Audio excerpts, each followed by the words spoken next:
Hey there everybody, this is Camzilla51 and welcome back to another episode of Camzilla Fixes Stuff.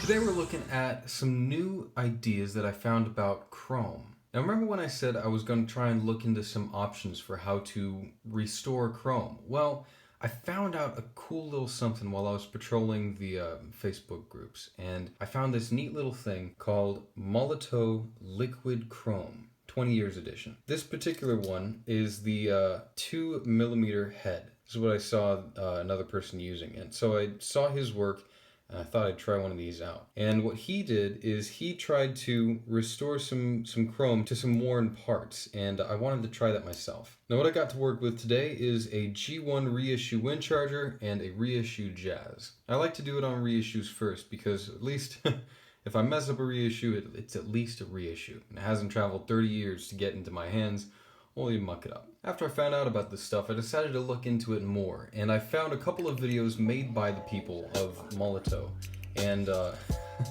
they had some pretty videos to watch, let me just tell you.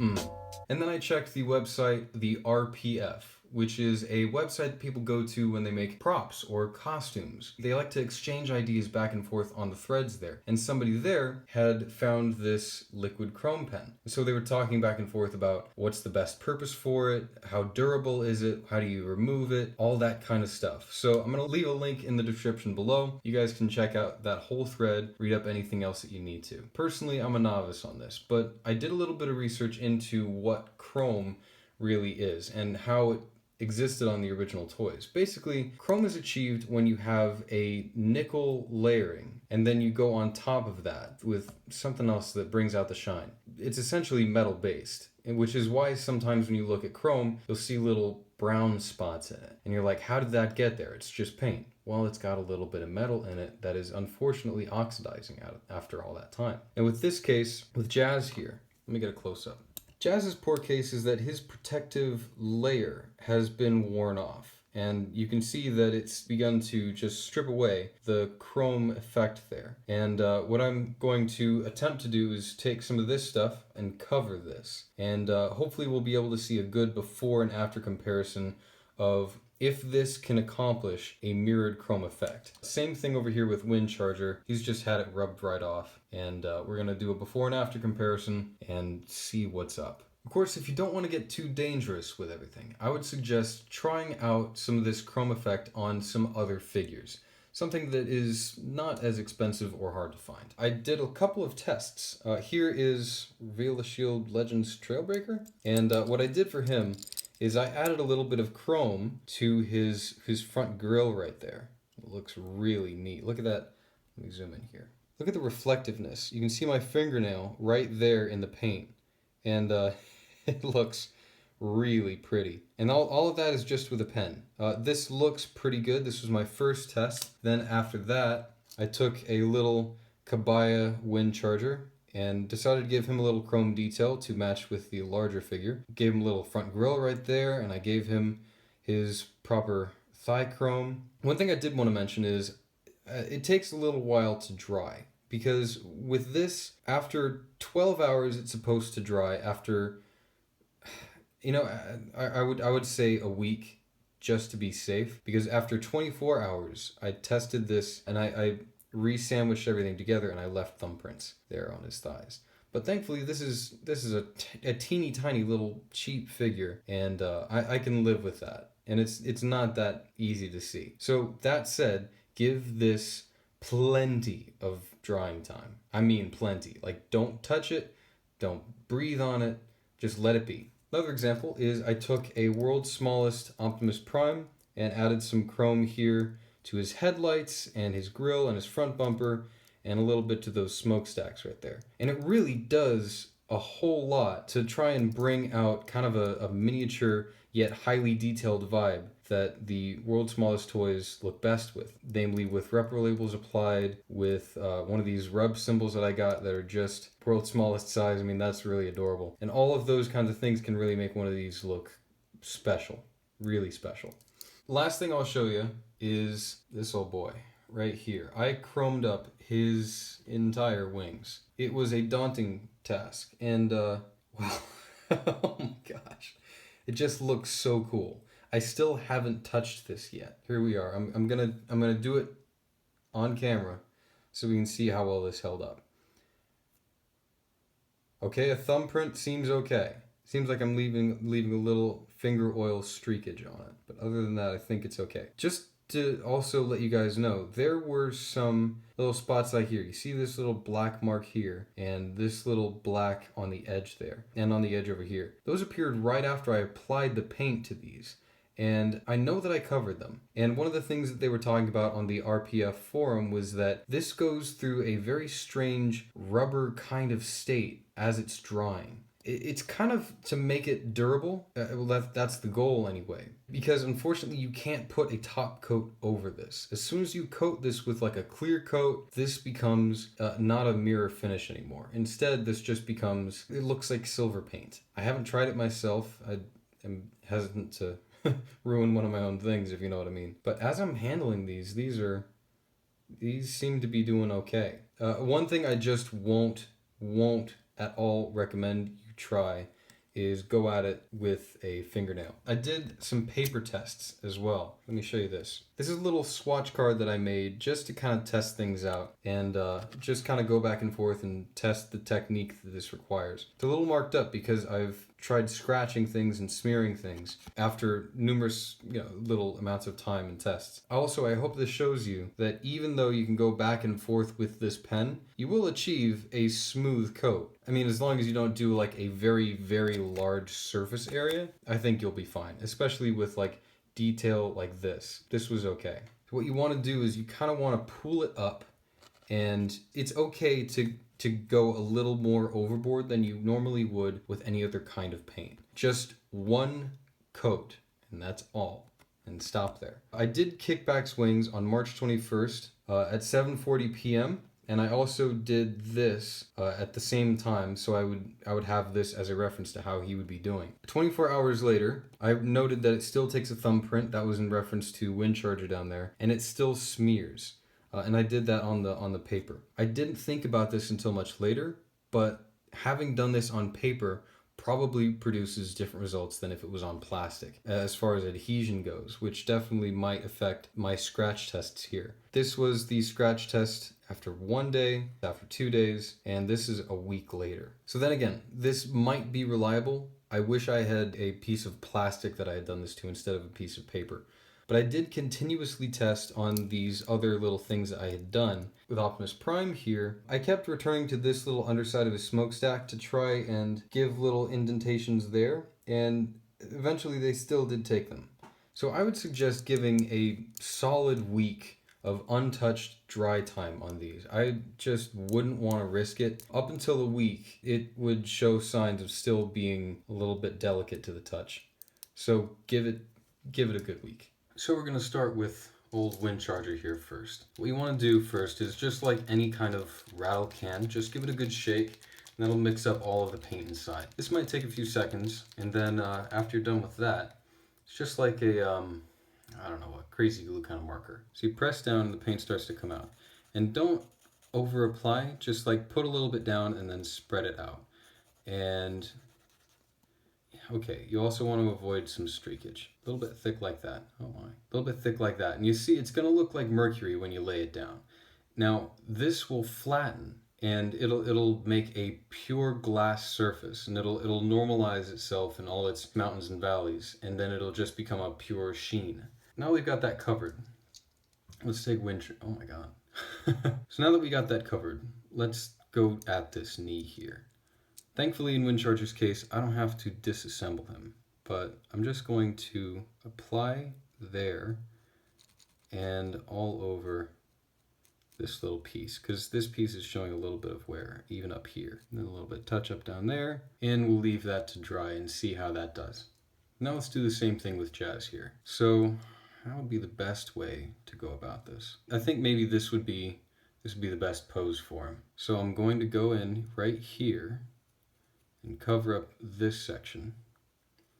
And maybe I'll just stop right at the little plastic difference there. Yeah. Who am I kidding? I want to do the whole thing. If you ever miss a spot, try your best not to go back and try and retouch it. That's dangerous business, because if you go in and do that, you might start to push around the paint that you don't want to move, and that's bad news. So we're going to keep it like this and only have one side done. We're going to come back in a week and see what the results are. Just as a helpful side note, this doesn't produce any fumes, but don't store it in an enclosed space like a cabinet while it dries, because you want to give it some air to breathe and some good time to dry. Matter of fact, while I'm at it, I forgot I wanted to mention one more point about how to best prep these figures, because there's not really a good base coat that you can give them. What most of us know usually to do is to sand down a figure, of course, and prep for best adhesion. But that won't really work with a chrome, because if you do that, you're basically going to be ruining the mirror finish. You want something that's smooth and polished as much as you can possibly be. I also know that from reading the RPF forums that the chrome should be your first or last step, and that anything that you do should be additive instead of anything that's subtractive, because you can't like mask out places that you don't want to get chrome and then paint over a huge portion and then all of a sudden peel up that tape, because unfortunately it goes through a rubberized state as it dries. You'll be severing the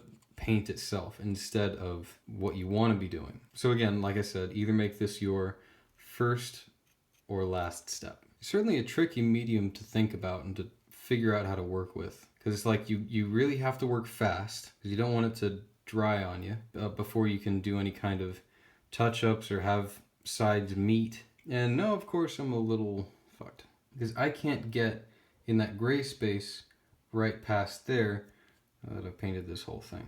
Maybe if I had disassembled this, I might have had a little bit of more success, but then again, the handling and reassembling it might have given me a different problem entirely. We'll just set that there and leave that alone for a week. Let's try this guy now. God, chill.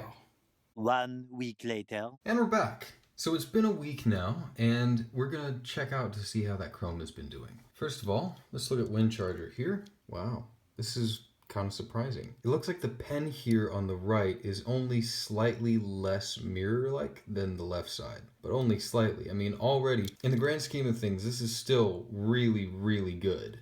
As far as chrome paints go, this is really nice. I mean, it's not that much of a difference. As I'm reflecting it around the room, you can see that it's pretty much the same. And I think that if you were to coat the chrome on another toy and try to restore it with this, I don't think you'd be able to tell the difference. Now let's look at Jazz. All right, here I can definitely tell more of a difference with more surface area. It seems like this is approaching mirror-like, whereas it doesn't necessarily achieve it all the way. It's still a nice look, though. It's still pretty close, and for a pen, I think this is pretty spot on. It looks like what I'm seeing here as I turn the light around is maybe a slight bowing around the edges. So you can kind of tell that it's just a little bit rounded around the edges there because of where the paint had to pool. Whereas on the other side, you can tell that it's definitely flatter. Of course, the original way that the chrome was put on was directly to the plastic, and I'm sure it was a much thinner layer than this pen and what I had to apply here. Of course, remember when we put this on, it did have to be a little bit thick to try and make it so it was a little bit durable. I keep on putting my thumb over this just to see if it will rub off, if I'm having any troubles, and I don't think I'm having any rub off on my thumb, so I think we're okay. I'm still a little bit nervous to put a little fingernail test to it. Let's see, is there something I've got that's safe enough? Well, here's the card that I scribbled on from last week, and you can see the date there. And let's see. All right, it did put a little bit of a scratch in there. Then again, like I said before, this is on paper, so maybe the results may vary on this. And of course, I'm too scared to fucking do it myself. You know what? Let's take this. This is shrapnel. Let's just be real. It's shrapnel. Let's do a little test right here on the underside, since I did him on the same day. Yeah. All right, so I am seeing a little bit of damage there. You know what? I really want to recommend this because it's an option and it was really cheap. And for being a pen, it gives a really, really nice mirror effect. I really, really dig it, and I want to promote this. I want to like it, but at the end of the day, it isn't perfect. It's not the end-all, be-all, you've found your Chrome solution. It certainly works. It certainly is good enough. It's just not play durable. It's not durable enough to be 100% played with. And it looks like I'm going to have to do some touch-ups here. I didn't touch this at all for the entire week. I just let it sit there.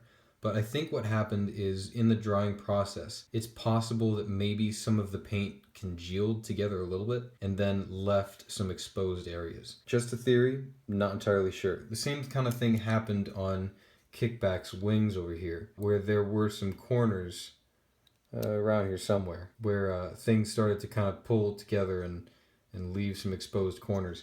I mean, there to a degree, there's some I will be fine with and not complain at all about, but also now this is safe to move around. Let's just test to see if it'll take a thumbprint. Okay, good. It's durable against thumbprints, so that's nice. And it seems like it's good enough against, just rubbing it off with your fingers to see how that works. I think that's safe enough. Also, something that I wanted to try that I've been thinking about in these areas where it's like really hard to get at. I had heard on the RPF forum that somebody was able to open up the pen and they just kind of dumped all of the paint into an airbrush tube. And just from the pen into the airbrush, they were able to spray a really clean coat. So it's the right consistency for that, to just pour it into a little airbrush pot. So that's cool. I mean, if you have the skill for that. But that said, I want to try and maybe swirl a little pool onto this little piece of paper that I've got and dip a little paintbrush in it and see if I can get into these extra little cracks and crevices here. That is the one thing that I will say about this pen that I find difficult. It's 2 millimeters, or so it says, in width. They have a 1 millimeter version as well, and I think they go up from 2 as well. I think they maybe have 3 millimeters, but I think that 2 millimeters is okay, but it depends on the size of the place that you're trying to cover with chrome. If you're doing something that has more surface area like this, or maybe kickback swings, I would suggest something with a larger tip so that you can try and cover as much area as possible and have as few of these little warps as possible. But it's also too large to get into some of these areas right here where it's like you wouldn't be able to access that unless you disassembled it, and it's on a pin joint and yada yada yada. So what I'm going to try and do to remedy that is just put it on a paintbrush and see if I can just eke that in there and have everything be okay. Right, so here's the paintbrush I'm using. This is a Citadel fine detail brush. If you know Games Workshop and you use any of their paints, you'll likely know what this is. Super cheap, super high quality for models anyway. Just the right thing for what you need to do. And I'm gonna take this marker and just do myself a little puddle here. You can see as I press down, it just kind of pools up. One thing I'm gonna be really careful about is I don't want this paint to ruin up my paintbrush. So I'm not going to dilute it. I'm going to keep it exactly how it is because essentially I'm still just dispersing it around my little model here. I'm just putting it on with a different applicator. Is basically what it is. Okay, get a little bit more. Oh, I missed there. Get a little bit more and paint up in there. I think I might need a little bit more paint because the idea is you want to be a little bit globby when you're putting on the paint with the pen. So in order to get rid of brush strokes, I think you might want to err on the side of excess with this. And for this scale, I think that looks fine. That looks good and dandy. And I'll just let the rest of that dry for a week or so. Oh, I missed another spot. Yep, good enough. Also, I think my brush is getting a little dry, so I'm just gonna wet it, reset it, start again. Start with a fresh, clean brush, then go at it again.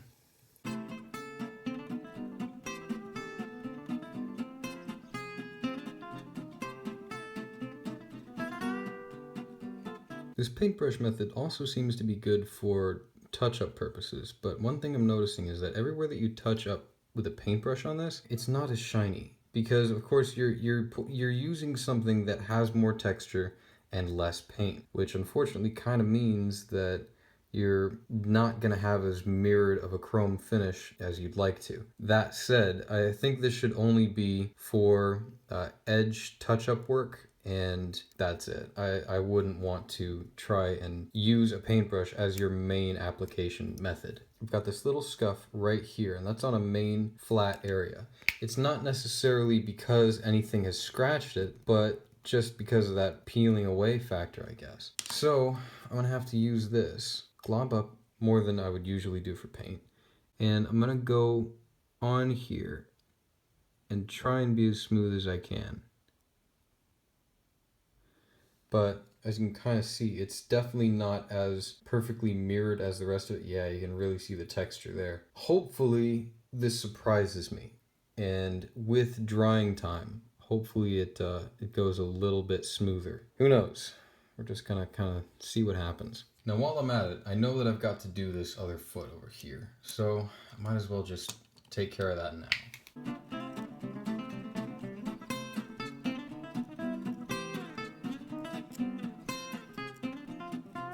Alright, there we go. A little bit globby, but hopefully in a week's time it'll look more like this one over here. One thing that I was concerned about going into this was I was thinking that if I set this new chrome here on top of the existing chrome that's already peeling off, I might compromise the new stuff. And while that makes sense, I haven't seen any kind of damage on this so far. I think it's looking okay. For now, I'm just going to be like, all right, this is my verdict on it so far. I'm sure I'm going to have updates on this, and as I continue to try and use it to touch up other G1 figures, I'll have more to say about it.